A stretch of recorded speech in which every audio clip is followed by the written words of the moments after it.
Hello friends, welcome to Eminent Academy. तो last video में हमने ये डिस्कस कर लिया था कि हमें 10th के बाद 11th स्टैंडर्ड के लिए कौन सी स्ट्रीम सिलेक्ट करनी है और कौन से बेसिस पे सिलेक्ट करनी है। और अगर आपने साइंस स्ट्रीम सिलेक्ट कर ली है तो ये वीडियो आपके लिए है। और यहाँ पे हम देखेंगे कि इसके करियर ऑप्शंस क्या क्या है। तो यहाँ पर हम सबसे पहले देखेंगे कि अगर हमने PCMB सिलेक्ट कर लिया है, यानी कि फिजिक्स केमिस्ट्री मैथ्स बायोलॉजी, ये कॉम्बिनेशन सिलेक्ट कर लिया है, तो हमें क्या ऑप्शंस है। एंड अगर PCB ये अगर सब्जेक्ट सिलेक्ट किया है तो उसके लिए क्या ऑप्शन है। यहाँ पे हम देख सकते हैं कि ये जो सब्जेक्ट्स है physics chemistry maths and biology, तो मैथ्स एंड बायोलॉजी ये ऑप्शनल होते हैं। या तो हम मैथ्स ले सकते हैं या बायोलॉजी ले सकते हैं या दोनों भी ले सकते हैं। अगर आपने फिजिक्स केमिस्ट्री मैथ्स बायो रखा है तो उसके साथ में आपको मराठी हिंदी कुछ भी एक लैंग्वेज होगी एंड इंग्लिश, ऐसे 6 सब्जेक्ट्स होंगे। अगर आप यहाँ पर बायोलॉजी को स्किप करते हो या मैथ्स को स्किप करते हो तो उसकी जगह पर आपके कॉलेज में जो भी अवेलेबल ऑप्शन होगा वो यहाँ पर एक सब्जेक्ट आएगा। एंड ये जो लैंग्वेज के 2 सब्जेक्ट होते हैं वो, या लैंग्वेज में भी आपको IT करके भी एक सब्जेक्ट आता है, वो अगर आपके कॉलेज में अवेलेबल होता है तो वो भी आप चूज़ कर सकते हो उसमें से। तो इस तरह से ये टोटल 6 सब्जेक्ट्स होते हैं। हम अभी बात करेंगे कि PCMB अगर ये कॉम्बिनेशन हमने लिया तो हम, बट ये जो PCMB कॉम्बिनेशन है उसके पहले भी मैं आपको बताना चाहूँगी कि अगर आप ये जो कॉम्बिनेशन है PCMB ये सिलेक्ट कर रहे हो तो पहले फिर से एक बार सोचिए, क्योंकि यहाँ पर ये जो मैथ्स एंड बायोलॉजी ये दोनों भी बहुत हेवी सब्जेक्ट है, उनकी बहुत ज़्यादा वास्ट स्टडी करनी पड़ती है। तो अगर आप उतने कैपेबल हो या आप अभी भी डिसाइड नहीं हो कि मुझे फ्यूचर में क्या करियर सिलेक्ट करना है, तो ही आप ये PCMB सब्जेक्ट का कॉम्बिनेशन ले सकते हो। बट यहाँ पे बहुत ज़्यादा आपको स्टडी करनी पड़ेगी। तो अगर आपने ऑप्शन में अगर बायोलॉजी स्किप करके कुछ दूसरा सब्जेक्ट लिया तो उसका स्टडी कंपैरेटिवली कम होता है, तो आप ये फिजिक्स केमिस्ट्री मैथ्स के ऊपर अच्छे से कॉन्सेंट्रेट कर पाओगे और आपका स्कोर एग्ज़ाम में बढ़ेगा। तो उसी तरह मैथ्स का भी, मैथ्स के बदले में भी आप अगर दूसरा कोई सब्जेक्ट ले सकते हो, जैसे कि ज्योग्राफी वगैरह कुछ सब्जेक्ट अवेलेबल होता है तो वो, या होम साइंस, ऐसे कुछ भी सब्जेक्ट होता है तो वो आप ले सकते हो। तो आप फिजिक्स केमिस्ट्री बायोलॉजी ये जो कॉम्बिनेशन है उसके ऊपर ध्यान रख सकते हो और आपका स्कोर बढ़ा सकते हो। तो अभी हम बात करेंगे फिजिक्स केमिस्ट्री मैथ्स बायो। यहाँ पर अगर आपने ये चारों भी कॉम्बिनेशन सिलेक्ट की है तो आप BSc कर सकते हो। BSc 3 इयर्स का कोर्स होता है। इसमें आप फिजिक्स सब्जेक्ट ले सकते हो, केमिस्ट्री सब्जेक्ट ले सकते हो। केमिस्ट्री यानी कि केमिस्ट्री ये जो सब्जेक्ट है ये PCB में भी आता है। अगर आपने PCMB सिलेक्ट किया है तो इसमें से केमिस्ट्री में भी आप BSc डिग्री कर सकते हो, और यहाँ पे भी PCB सिलेक्ट किया है तो भी आप केमिस्ट्री में BSc डिग्री कर सकते हो। यहाँ पर मैथ्स, IT, CS ये सारे सब्जेक्ट में आप BSc डिग्री ले सकते हो। BSc के बाद आप 2 इयर्स का एडिशनल कोर्स कर सकते हो, ये है MSc यानी कि मास्टरेट ऑफ अ साइंस।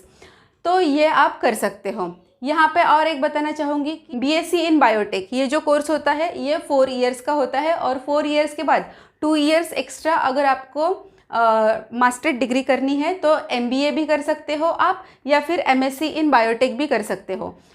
अभी हम यहाँ पर आते हैं कि PCMB कॉम्बिनेशन B फार्मेसी के लिए लगता है। यहाँ पर मैथ सब्जेक्ट होना बायोलॉजी के साथ कंपलसरी है, इसलिए अगर आपको फार्मेसी में जाना है तो आपको PCMB यही सारे सब्जेक्ट सिलेक्ट करने होंगे। यहाँ पे आप देख सकते हो कि B फार्मेसी ये 3 इयर्स का कोर्स होता है, उसके बाद में प्लस 2 इयर्स M फार्मेसी भी आप कर सकते हो।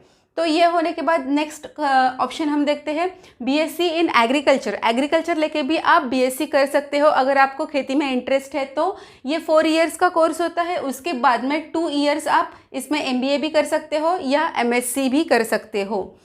देन MSc के लिए यहाँ पर स्पेशल सब्जेक्ट होते हैं, वो है animal husbandry and dietary technology.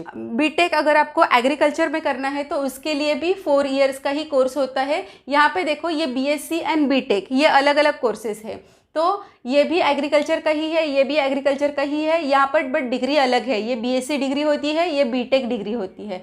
तो इस तरह से हमने ये PCMB कॉम्बिनेशन क्या है उसके हमने अलग अलग कोर्सेज के बारे में देख लिया। अभी यहाँ पे हम देखने वाले हैं कि ये जो PCB यानी कि फिजिक्स केमिस्ट्री बायोलॉजी अगर हमने सब्जेक्ट सिलेक्ट किए तो हमारे पास कौन से ऑप्शन अवेलेबल है फर्दर स्टडीज़ के लिए।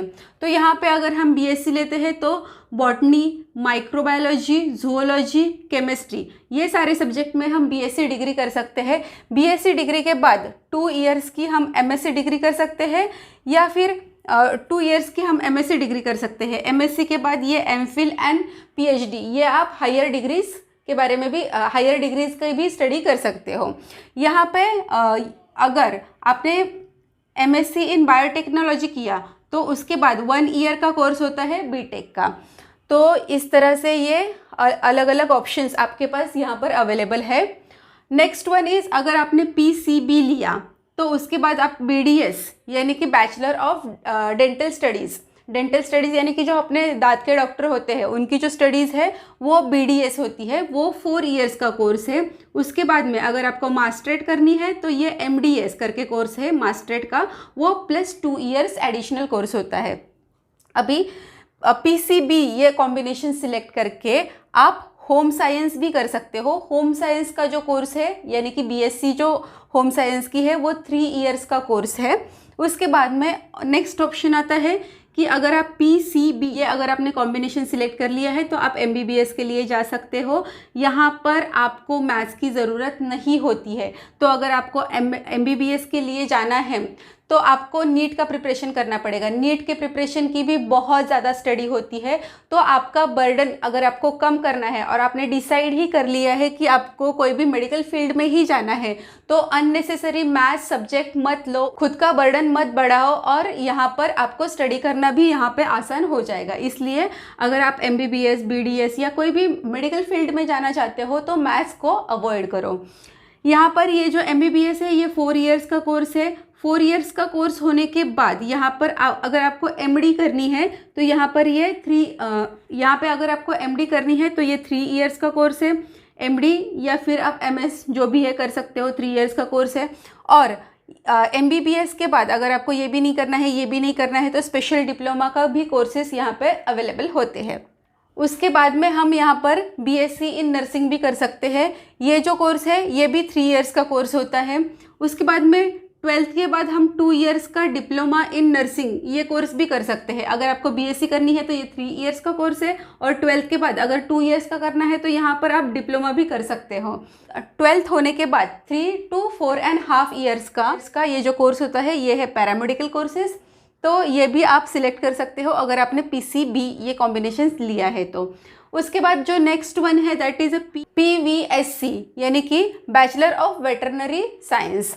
तो ये जो है वो है 5 इयर्स का कोर्स। वेटरनरी साइंस यानी कि जो एनिमल्स के डॉक्टर होते हैं उनका कोर्स है, ये 5 इयर्स का है। उसके बाद में और देख सकते हैं हम BHMS यानी कि bachelor of homeopathic medicine and surgery. तो ये जो है ये 4.5 इयर्स का कोर्स है। उसके बाद आप एमडी भी कर सकते हो, ये भी अगेन एडिशनल कोर्स है। और BAMS यानी कि bachelor of Ayurvedic medicine and surgery, तो ये भी 4.5 ईयर का कोर्स है। उसके बाद भी आप एमडी ये एडिशनल कोर्स कर सकते हो। तो इस तरह से ये वीडियो में हमने अलग अलग कॉम्बिनेशन का यानी कि PCMB के क्या करियर ऑप्शन है एंड PCB के क्या करियर ऑप्शन है उसके बारे में डिटेल्ड में स्टडी कर लिया है। तो आपको आपकी ये जो करियर जर्नी है उसके लिए ऑल द बेस्ट। फ्रेंड्स, अगर आपको ये मेरा वीडियो अच्छा लगा होगा तो आपके फ्रेंड्स के साथ भी शेयर कीजिए ताकि उनको ये जो सब्जेक्ट है ये सब्जेक्ट सिलेक्शन में और ये जो कोर्सेस है ये समझने में ज़्यादा आसानी हो जाएगी। तो अगर आपको ये वीडियो अच्छा लगा होगा तो उसको लाइक कीजिए, आपके फ्रेंड्स के साथ शेयर कीजिए एंड चैनल को सब्सक्राइब करना बिल्कुल ना भूलिए। Thank you.